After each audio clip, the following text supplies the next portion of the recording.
नमस्कार। सावित्रीबाई फुले शिक्षण प्रसारक मंडल संचालित रेणुका हाई स्कूल में मैं श्रीमती सुवर्णा अशोकगव्हाने अध्यापिका हूँ। आज हम देखेंगे कक्षा 7वीं का हिंदी विषय का लेक्चर 10। हमारे टॉपिक का नेम है जीवन नहीं मरा करता। जो कविता हम आज देखने वाले हैं उस कविता का नाम है जीवन नहीं मरा करता। इसमें घटक हम देखेंगे कवि का परिचय, कविता का भावार्थ, शब्दवाटिका। जीवन नहीं मरा करता, इसके कवि हैं गोपाल दास सक्सेना यानी नीरज।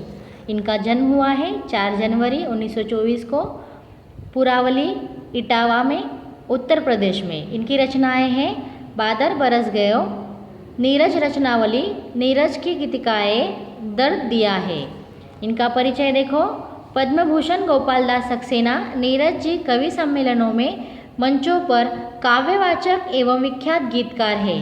प्रस्तुत कविता में कवि ने विविध उदाहरणों के माध्यम से जीवन की समस्याओं और इनकी शाश्वतता की ओर संकेत दिया है। अब हम देखेंगे कविता का परिचय।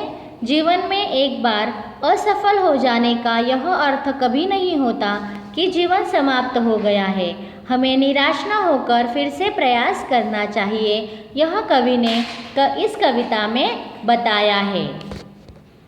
अब हम देखेंगे कविता जीवन नहीं मरा करता। छिप छिप अश्रु बहाने वालों, मोती व्यर्थ लुटाने वालों, कुछ सपनों के मर जाने से जीवन नहीं मरा करता। माला बिखर गई तो क्या है, खुद ही हल हो गई समस्या। आंसू गर नीलाम हुए तो समझो पूरी हुई तपस्या।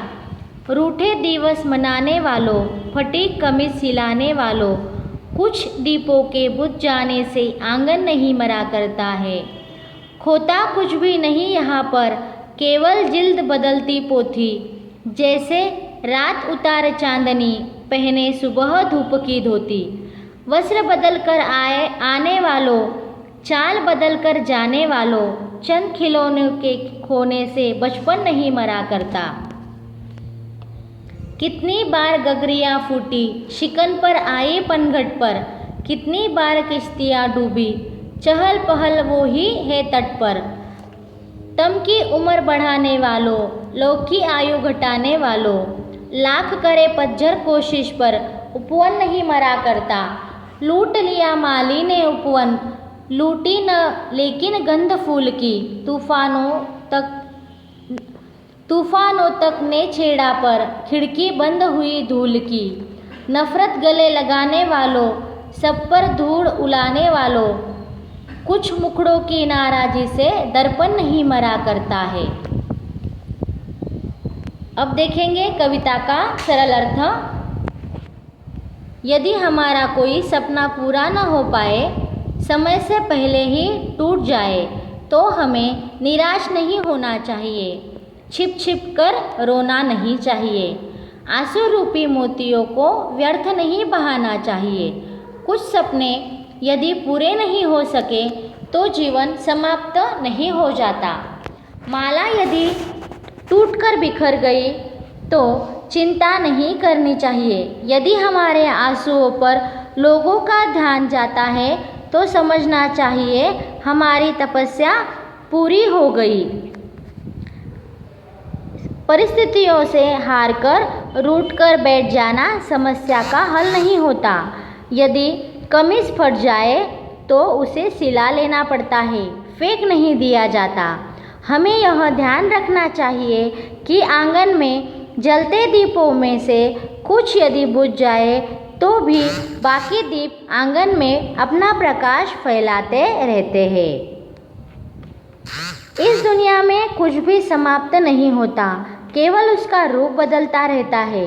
रात के बाद दिन का आना, ऐसा लगता है मानो रात ने चांदनी रूपी वस्त्र उतारकर धूप रूपी वस्त्र पहन लिए हो। हमें यह समझना चाहिए कि बचपन में खेलते समय कुछ खिलौने टूट जाते हैं, कुछ खो जाते हैं, परंतु बच्चों का आनंद पर कोई असर नहीं होता। पनघट पर पानी भरने वालों का हमेशा आना जाना रहता है। जाने कितनी गगरियाँ वहाँ आए दिन टूटती रहती है, परंतु पनघट उनका कभी शोक नहीं मनाता। वहाँ की चहल पहल पर कोई फर्क नहीं पड़ता। निराशावादी दृष्टिकोण रखने से मन मस्तिष्क में अंधेरा बढ़ता है और आशारूपी प्रकाश की लौकिक आयु कम हो जाती है। पतझड़ आता है, उपवन के पुष्प पत्ते सब झड़ जाते हैं, परंतु वसंत के आने से ही सभी वृक्ष नए कोमल पत्तों से लद जाते हैं। पतझड़ की लाख कोशिशों के बाद भी उपवन हरा भरा रहता है। माली प्रतिदिन उपवन के सभी फूलों को तोड़ लेता है, लेकिन वहाँ फैली सुगंध नहीं लुटा सकता। तूफान आते हैं, परंतु सुगंध के स्रोत का वे कुछ नहीं बिगाड़ सकते। कुछ लोग सदा नफरत का भाव मन में लिए रहते हैं। ऐसे लोगों का काम होता है हर समय दूसरों की निंदा करना, लेकिन ये लोग भूल जाते हैं कि दर्पण का काम होता है केवल सच्चाई दिखाना। अब हम देखेंगे शब्द वाटिका। नए शब्द नीलाम होना, बिक जाना। जिल्द यानी पुस्तक का बाह्य आवरण। शिकन यानी सिलवट, चिंता। पनघट यानी वह स्थान जहाँ पर लोग पानी भरते हैं। किश्ती यानी नाव। तम यानी अंधकार। पतझड़ यानी पत्ते झरने का ऋतु। मुखड़ा यानी चेहरा। मुहावरा देखेंगे।